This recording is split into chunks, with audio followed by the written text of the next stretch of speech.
Hello, this is Russell Moore, and you're listening to The Russell Moore Show, brought to you by Christianity Today. Every week, we explore here conversations and questions from a Christian perspective to help you sort out how to live as a follower of Jesus in confusing times. And this week, we have a conversation to seek to do just that. All right. Welcome to the Russell Moore Show. I am Ashley Hales, and I get the privilege and pleasure of producing the Russell Moore Show. And we wanted to bring you kind of somewhat regularly a quarterly books episode.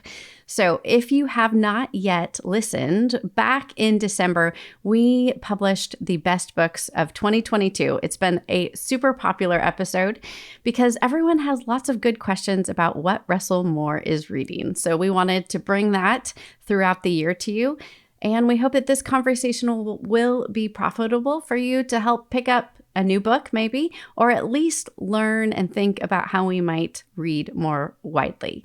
So thanks for joining us. It's great to talk about books with you today, Russell. Yeah, I'm looking forward to it, although I have such brain fog after being on the West Coast and then coming home, getting sick and losing several days. So I may not even really know my name today, much less anything. So let's just bear with me. I understand. I'm traveling to the East Coast next week. So yeah, the jet lag is a real thing. So when we read a book that has maybe a wildly different worldview, we can begin to practice this sort of careful listening. So how I would love to, before we get into some specific books, how has that idea of careful listening or reading widely affected how you've chosen what to read, Russell? Well, it's not a strategy where I say I want to read books from all of these different perspectives for the purpose of fill in the blank. It's right. I read books that are about things that I'm interested in, or where the writing is compelling. Yeah. And often at that point, I mean, sometimes what a book will do is to change my mind on something, because I may realize, I'd never even thought about that. It never even crossed my mind that this might be an issue. Or sometimes it can just be that I better understand where someone else is coming from. Right. And sometimes it can be a situation where you just say, oh, that's really a model of how to do it poorly. It's the equivalent of talking to somebody. You don't, in any conversation, you're not saying to yourself, I'm coming in this expecting total agreement, nor are you going into it saying, I'm expecting total opposition. Right. You're instead evaluating, as the scripture says, testing everything, not in a skeptical way, but just in a what is this way, and holding fast to what is good. And sometimes in reading, just like in conversation, sometimes holding fast to what is good is to say, oh, I've not been considering something that's good. Let me grab it here. Sometimes it is, I now see more clearly why the opposite of this or something adjacent to this is good or better. Yeah, I think that's such a helpful way of thinking about it because, often we either go in with too sharp a scalpel, right, to the things that we're reading to tear it apart, or we go into it not realizing that we are being kind of brought into a whole nother way of seeing and into a new world. So, yeah, I think that's helpful there is a process of discernment that is a thoughtful interaction with a text in the same way that there is with people. So the first book that you wanted to share with us today is called Looking for the Hidden Folk, How Iceland's Elves Can Save the Earth by Nancy Marie Brown. There's a sense in which Iceland kind of holds this mythological place in our imaginations. So why did you pick up a book about elves and help us learn about the interest for this book? How can Iceland's elves save the earth? Well, part of it is that question, and when you say Iceland holds a mythological place, Hmm. that actually works in two ways. Because mythological in the sense that most people aren't familiar with Iceland Hmm. firsthand. And Yep. so there are all sorts of, if they think about it, there are all sorts of conceptions that come to mind. But also because a great deal of mythology has come out of Right. Iceland. And you think about, and the book even talks about it at one point, Tolkien, and the way that the Lord of the Rings is emanating out of in many places Icelandic mythology. And Hmm. of course, Hmm. he's drawing from all sorts of mythological sources, but that's one of them. And but I think the main thing is, first of all, seeing the words elf lobby is enough to get me interested and Yeah. to say, Yeah. what's this? What's this about?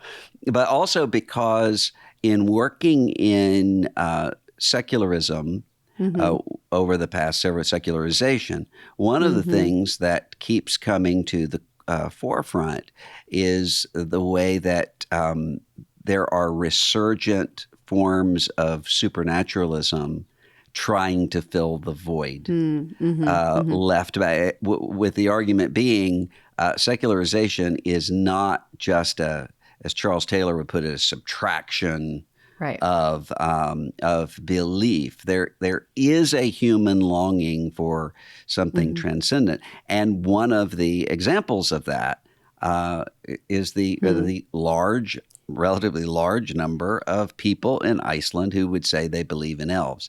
So Yeah. the book's not actually about elves. She's doing a number of things. She's talking about the environment. She's talking about Right. ecology. She's talking about secularization and Hmm. disenchantment. Yeah. She's talking about nationalism and folk religion. I mean, there's so many Hmm. different Hmm. strands that come into Hmm. this with Hmm. something that most people probably haven't given a lot of thought to Hmm. elves. Yeah. So it's enough to pique your curiosity, even, right? To think about Yeah. how do we think about this in terms of Icelandic elves, but asking broader questions about how we think about reality and how we tell our stories about Yeah. what is real and what is not real. And there's so many perhaps modern Westerners who will try to compartmentalize things between the Hmm. sacred, what we would call sacred and secular divides. And she's kind of she's bringing back this idea of magic, right, back into the equation and helping us maybe reevaluate this idea that it's that we live in a purely materialist world. Yeah, and her argument is not Icelandic people are right that elves Right, exist. right, right. It's very clear she doesn't really believe that elves do exist. But her point is that it says something about us that all of our first reaction is, Right. well, I mean, that's dumb. I mean, we're Right, right, laughing right, that we're laughing that we're interacting with a book about elves. No one in 1323 would right, laugh about the fact that you're interacting with the question of whether or not there are elves or some other form of spiritual, unseen spiritual right, being.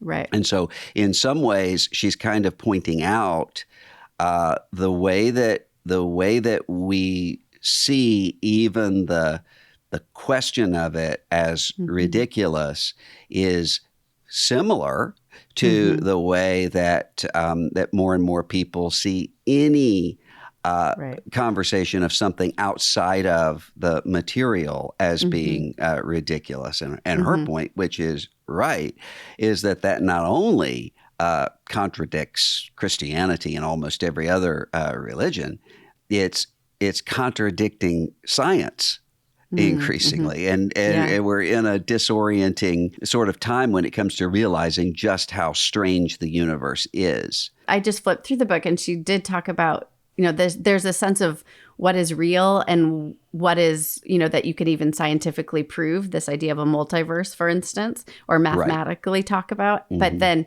but do we believe it? And so she's pulling out some of these terms that I think are really helpful for Christians to think about in terms of this might be quote unquote true, but how are we relating to that knowledge? And to say that there is always an element of belief in how we participate in things, I thought was really attractive and interesting. Well, and she also is she's kind of undoing and from a very different starting place than I would be, but she's undoing a starting place and an ending place. But she's undoing the idea that the more sophisticated we get, the more the universe seems understandable to us. Because that's always been the assumption, because there are so many ways in which that is true. We know that there's gravity in a way that people in the long past did not. We understand how tidal systems. I mean, we understand a lot, but the more that we understand with this, the more we realize just how quirky and unknowable the universe is. What kind of questions has this book prompted for you in terms of kind of leadership or apologetics, or, as you're thinking of our Christian listeners picking up this book, what would you want to say about looking for the hidden folk? One of the examples, and of course, what she's I'll trace out first, that she's talking about the way that elves functioned in terms of the public imagination in years past, and why that persists.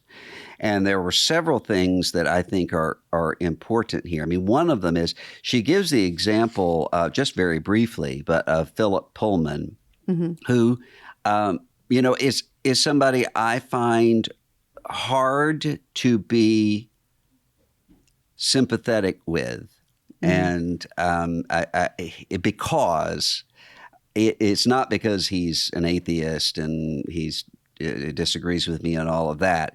It's because he's writing fiction, his Dark Materials fiction, that in almost every interview I've ever seen is attacking C.S. Lewis as being naive and evil and so forth. So it's kind of an anti-Narnia. So that means, without my even thinking about it, he actually is kind of a villain in my mind. But she talks about him walking down the street, a Charing Cross in London, and having this ecstatic sort of experience that, when the way she describes it, it sounds like Thomas Merton when in downtown Louisville, Kentucky, when he had this moment where he looks around and just suddenly sees people as unique and luminous and all those sorts of things. It's like that. He had this just moment, and the way he categorizes it is that it's the universe is sentient, and the everything is connected, and that shows up in his novels, where essentially dust is alive in some sense. And so when I read that, I just thought, Philip Pullman has been lashing out at Lewis for all of these years, and he's telling us exactly what Lewis says happens, which is that sense of longing and that sense of hungering that we try to replace with various things. Sometimes that kind of an experience, sometimes with drugs. I mean, there's just so many different ways that attempts to get filled. And Lewis's point was the hungering for it, just as hungering for food points you to the fact that there actually is food. There is food, even if you don't have any. That longing is pointing you for what is meant to fulfill that longing. And so I was able to have some sympathy with Philip Pullman for a while. And I really realized, as much as I have spoken and written over the years about don't your mission field. These are not your enemies. Don't caricature people's views. That people aren't supervillains.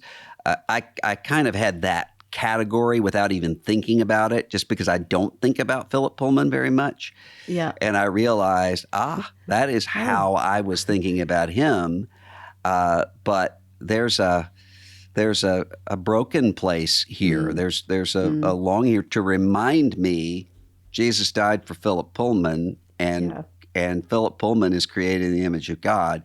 That was helpful. Also, it's helpful when she talks about stories, because she's using the example of studies about eyesight and about seeing things, and she talks about cultural differences that are there that really do matter in terms of thinking, because what eyesight says, she says, is not what is this, but what is this like?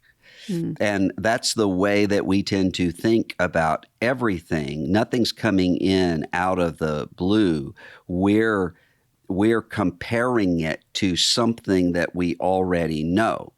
So she shows the difference between people who would see time as linear and people who would see time as circular and rhythmic. It stumbles into that power of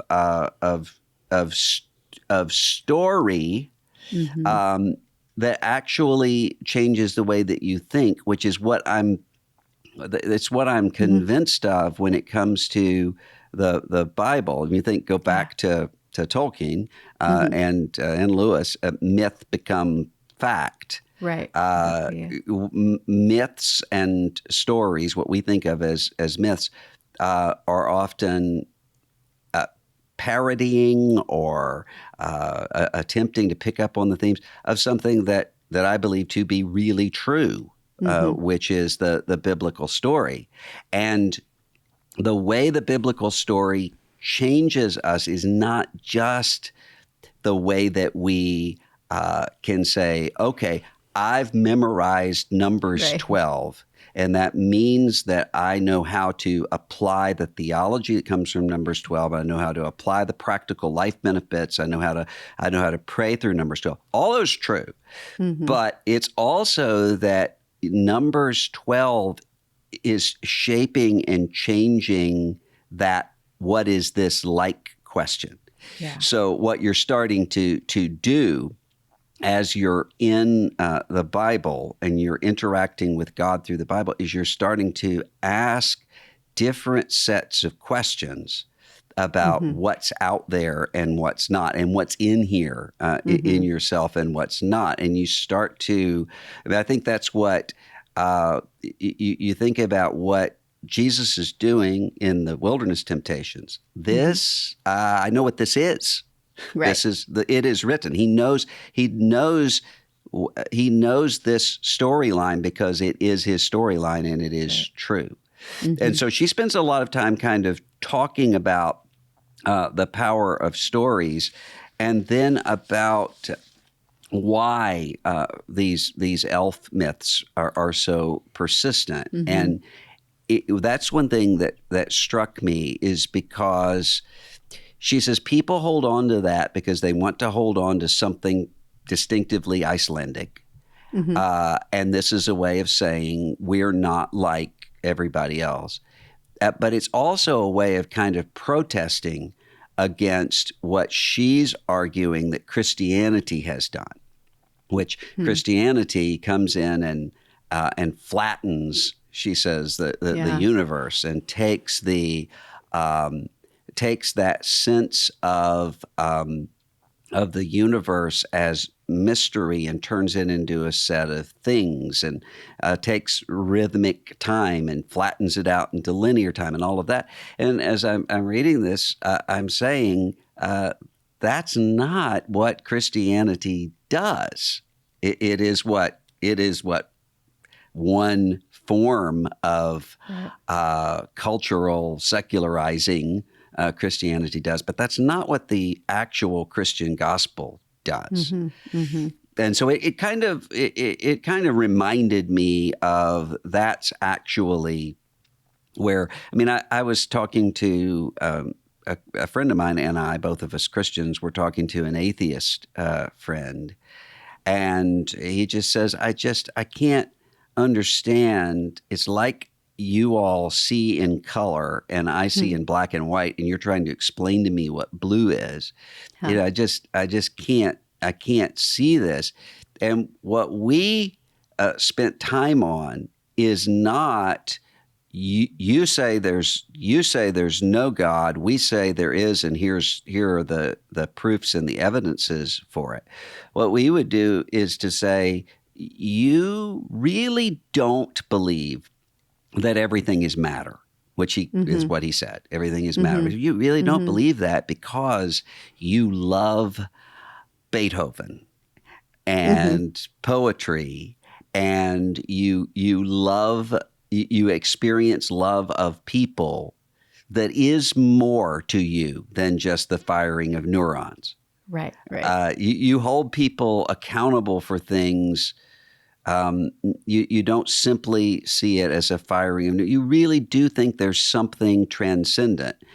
We want to talk about what that is. And so she's kind of showing that in this one context. And in Acts 17, I mean, she's not doing it from, Paul's doing it from a Christian perspective. She's not doing that, but she's kind of showing one of the altars to the unknown God and explaining what it is. What Paul does when he comes into Athens is to say, you keep saying to me that you know everything that there is to know, but you really don't, because you've told me you don't with that altar to a God you don't know. So let's talk about it. Yeah. So that was an important part of it to me. No, that is important. And it's important to see other people doing it from different perspectives than our own, because even our own metaphors or the ways that we talk about these sorts of things can get a little tiresome sometimes, right? So it is helpful to read widely and to refresh some of that perspective. I'd love to widen the frame a little bit and talk about both Looking for the Hidden Folk and the next book that we'll chat about in just a second about the baby boom and the future of power in America, called The Aftermath. Both of them really are wide-ranging books. They're taking things from social sciences. They're taking things from poetry, culture. And it struck me, on the one hand, I love those sorts of books. I'm reading Robert McFarlane's book called The Old Ways, and it's a journey on foot. And he's taking, geopolitical surveys about land. And he's also talking about, what does this poet have to say? And such these wide-ranging sorts of, surveys of particular themes or ideas. And it strikes me, as having also read a bunch of current contemporary Christian writing, do you think, are there Christian writers today who are writing those sorts of wide-ranging, maybe genre-bending sorts of work? Or why or why not?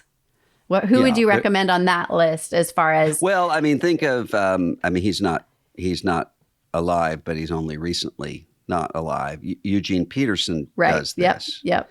And so that sort of, and I think there are a lot of people who do. And I kind of am reluctant to give examples, because I would be naming people I know, and there would be other people that I might not think about right now. Yeah. But there are people who do that. The issue is that a lot of times people don't believe that they can do that. Right. And so it's in order to write from a Christian perspective, the way I have to do that is to say, all of this is bad. These things are, let me tell you the things that are bad. Right. And or to focus in just on the particular area that I know and want to know. Yeah. When in reality, even on things that you do already know, you're a Sunday school teacher or a small group leader, and you would say, I'm really familiar with the source material in the Bible. I'm really familiar with all of those things. Yes, but the way that we learn and change is by coming to those moments of bafflement. Yeah. We say, wait a minute, I've never thought about that before. Mm-hmm. And that happens in multiple different ways. I mean, Lewis talked about going around those watchful dragons, Yeah. the way that we protect ourselves. And so you do that. That's through stories. It's also through just areas of insight that you don't know about and you are learning. So I think in any area, we always have learning to do. Mm-hmm. But we often become so familiar with something that we forget how to learn in it. And so you have to be in some places where you're a novice in order to sort of activate those those muscles to do that. Yes. So pick up a book about something you know nothing about, and we can all be learners. I love it.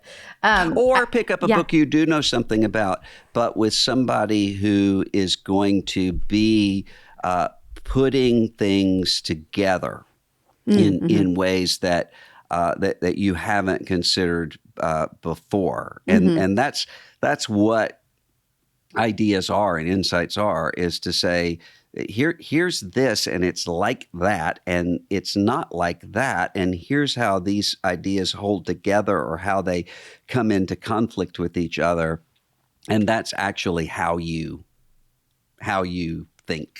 It, often what you'll find is the stuff that you're reading or talking about, it coheres later in ways you do not think about at the time. So, for instance, I read this hidden folk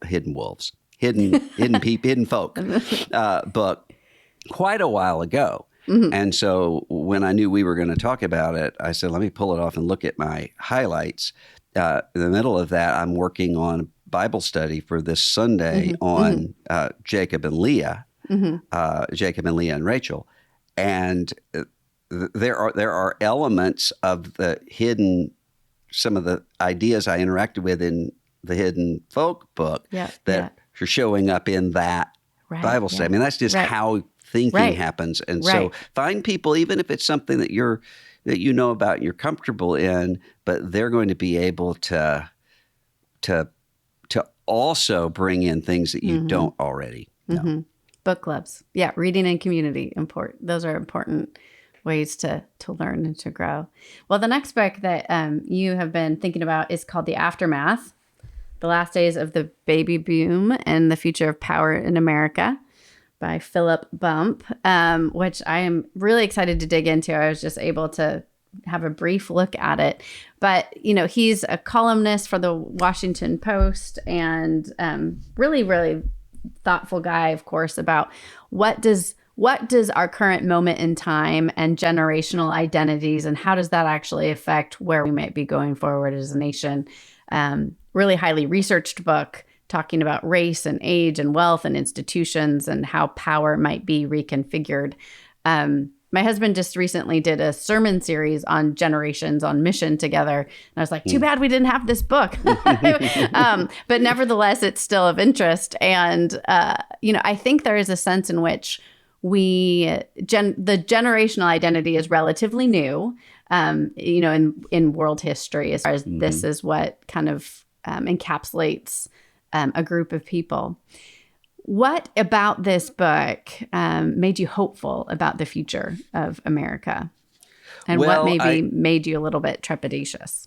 I think what's important about this book is that he is, at least in many places in the book, differentiating between, and he cites Robert Putnam as making this difference, and it's the difference between generation, and life cycle. And so they're often what we think are generational differences are not generational differences. They're just life cycle differences. Yeah. And so he gives the example, and I think it's I think it made me laugh because I'm a Gen Xer and I remember having a T-shirt, sometime in the late 1990s. It was a Pepsi T-shirt that they gave Yeah. out somewhere, Generation Next. Uh-huh. Well, he went through and showed all of the Pepsi advertising toward the baby boomers, the Pepsi Uh-huh. generation, then Gen Xers, then millennials, and it's all a very similar sort of thing. And it's not that Pepsi is saying, oh, millennials are a completely different Right. generation that we want to reach. They're saying young people. Right. And Yeah. that changes. This is how we get to 20-year-olds to drink Pepsi. Yeah. Yeah. Yeah. And I think sometimes there are, with a lot of the sort of okay boomer or Gen Zers and Right. millennials are lazy and entitled or whatever, really aren't generational differences. Right. They're the difference between being 20 and being 40 and being 60. I mean, those are Yep. different places in the life cycle. So he shows that, but he also shows that there are generational differences you mentioned the fact that in previous eras, you wouldn't have had that kind of generational thinking. Right. And that's true largely because you didn't have the ability to shape large numbers of Mm-hmm. people Mm-hmm. Mm-hmm. people were much more locally influenced. But when you have, for instance, with the baby boom, a group of people who just happened to be born into a moment Yep. in American life of prosperity, relative prosperity, what seemed to be stability. There's a lot of them because it's Yeah. coming out of both World War II and after the Depression. So you have a lot of them. And so it's like with everything else, we think of our own experiences as, well, this is what life is, Right. when a lot of times it's just, this is what happened to you. Mm-hmm. So he went through and showed that, and then showed how some of those tensions that are showing up are contributing to the challenges that we're facing right now. I Mm-hmm. mean, I think what made me hopeful about America, um, as I read this, is the truth that uh, every era is a lot more the same than we think it Yeah. is, and Mm-hmm. every era is a lot different from what we expect that it will be. Mm-hmm. So if you had gone back in time to 1969 and said to somebody, what will the baby boomers be like in the year 2023? Somebody might likely have said to you, oh, it's counterculture, hippie, Right. Yeah. those, and would really not be able to imagine the Yep. Karen meme or Right. the golf cart parades in the villages or all those sorts of. Well, Yeah. why? Because there are these changes that happen and emphases that happen, and so just being reminded of Mm-hmm. that. Mm-hmm. Um, Maybe it's not quite as dire as we might imagine. yeah, I mean Maybe. it's one of those things where it's not. I think we've got a tendency to think this generation is terrible and this generation is great, when in reality, generations are made up of people. And Mm-hmm. so every generation is sinful and fallen to the Yep. core. And every generation is created in the image of God and reflecting something. And Mm-hmm. every generation is filled with common grace Mm-hmm. and special grace, but common Yep. grace too. So, Yeah. it's important to pay attention to, okay, what are some specific things to this generation that we ought to pay attention to in terms of the way that we talk to them Mm-hmm. or the way that we Mm-hmm. see what's happening. But it's not in terms of saying, these are the bad people Right. and these are the good people. Right, right. What do you make, though, I think of, a question that's come up in a lot of interviews recently of yours is, how do we think about passing the baton of leadership? And baby boomers have, it seems like, been perhaps a little bit reluctant to do so. We also know that baby boomers hold an inordinate percentage of American wealth. So what does that look like? What do you think or how would Philip Bump think about passing the baton and kind of helping buttress institutions in American life for those baby boomers?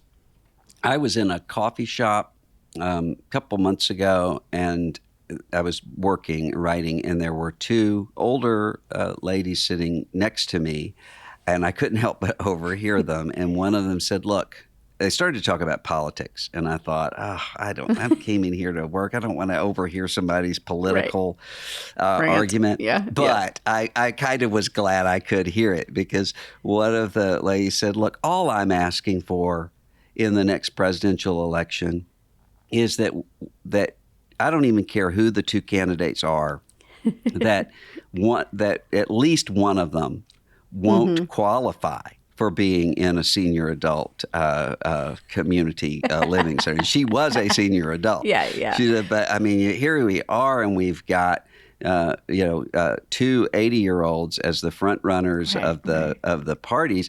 But you step back and you look at that. Until just very recently, we had an 81-year-old as Speaker of the House. We have an 80-something as a Senate minority leader. I mean, you go through the whole list, and then especially when you look at churches, there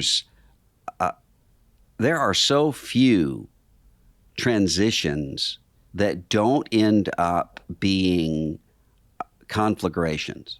Yeah.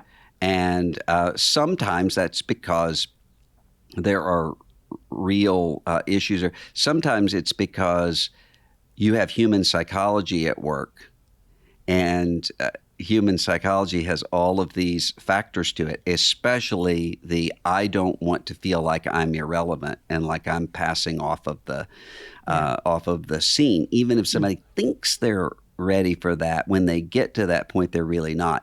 Bump's point in this book is to say that's uniquely the case with the baby boom, because all of their lives they've been the biggest group of people out there. So they're the ones who are marketed to, and they really do believe this is just life in many cases. And so it becomes maybe even harder than it would be in other situations. Right. Yeah. What might be the call for boomers now to pass the baton and to help mentor the next generation, do you think? Well, I think in some way the passing the baton is the wrong metaphor, because I think that we have this skewed way of thinking in in Western life now that wouldn't have been the case in the past, which is to say there comes a moment in which somebody is not only should they not be in the same sort of position within the community, they should be in no position within the community. And so what that tends to do is you end up with some people who are assuming what it means to be valuable is to be moving at a fast speed and to be changing, and anybody who's not is irrelevant, and then they're headed for a real crash one day. Yep. And also the people who are coming to that point who are thinking it's not just that I'm moving from one place of contributing to the community into another way of contributing to the community, but I'm essentially defunct. I'm the past. Yep. And that's just not true. Right. And so if you had churches that really did find that biblical sense of with all of the different stages of the life cycle, which means you have to preach or teach each part of the life cycle differently. Because if you don't, what you end up with is just heightening people's sense of somebody else's sins and failures. But you have to sort of distinctively say to older people, look, crucify self and realize that that you are mortal, and the church continues on after you, and contribute to that. You have to say to people who are in those places, kind of in the prime of their lives, here's how you include and honor those who've gone before you, and here's how you prepare to be them. And you say to the younger ones, stop waiting for some rite of passage in which you go from being a child consumer to being a grown-up. Because that doesn't happen. Right. And so a lot of times you end up with people who, if they were to contribute in the ways that they're gifted in their churches, it would be wonderful. Right. But they don't do it because they think that there's they think that when I'm ready to do that, somebody is going to come and say, here's your pen, and you do. I mean, we just all tend to tend to do that. You know, it comes back to some of the earlier conversations about how we construct stories, how we construct meaning. And part of that is a really important way to think about our lives in terms of that life cycle. It's a story, and there's different roles and ways that we can support one another through it.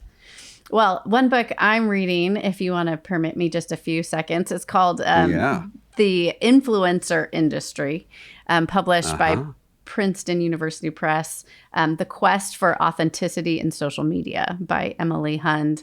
And I'm finding it fascinating because it is this kind of sociological study of both the rise of technology and how it's informed us, and then this whole thing, quote, known as the influencer.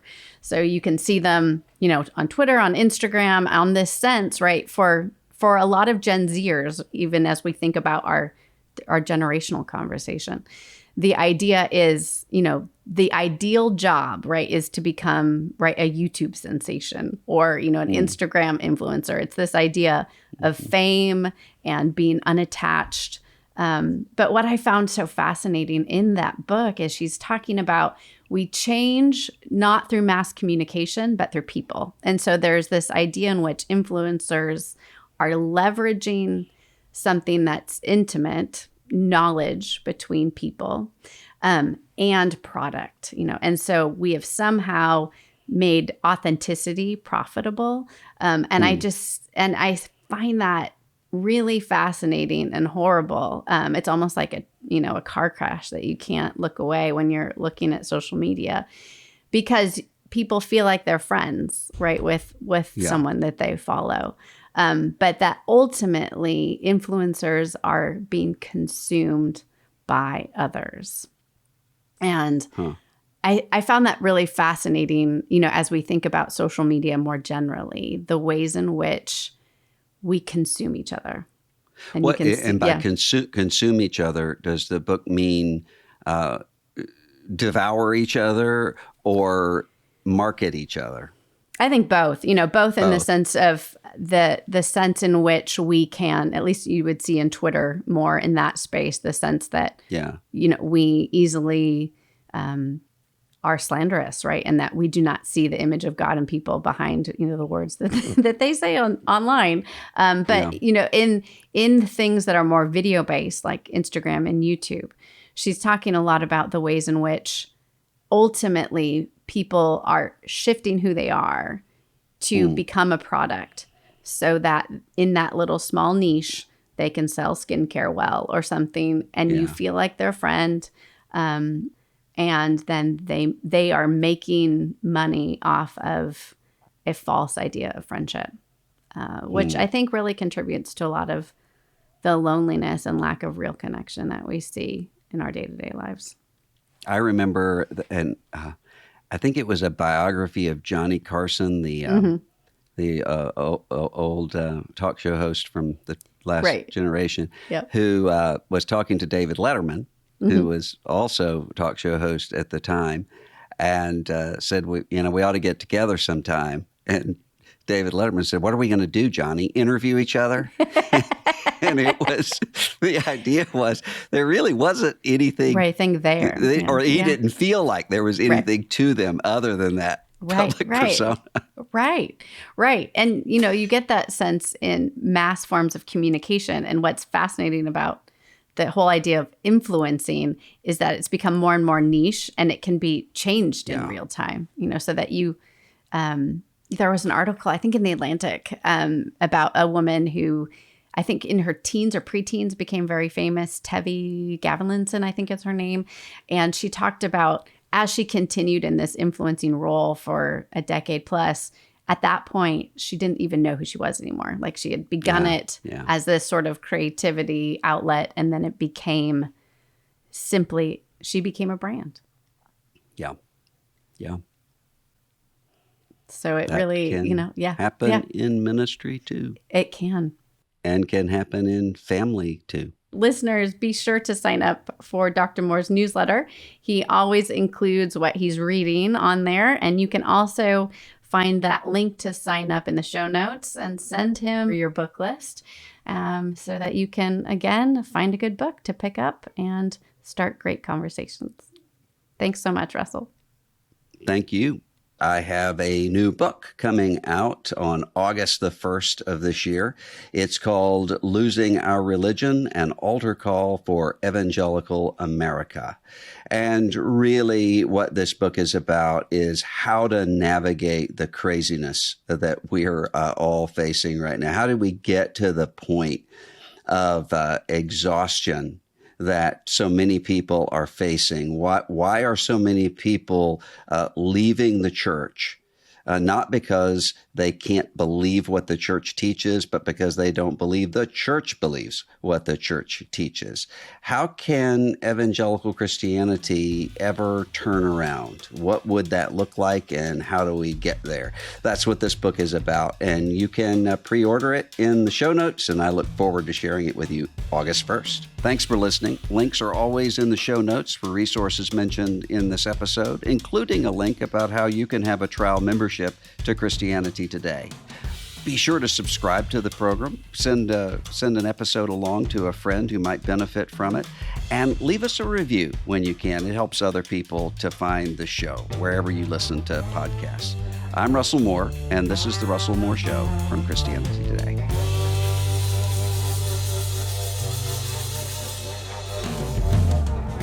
The Russell Moore Show is a production of Christianity Today.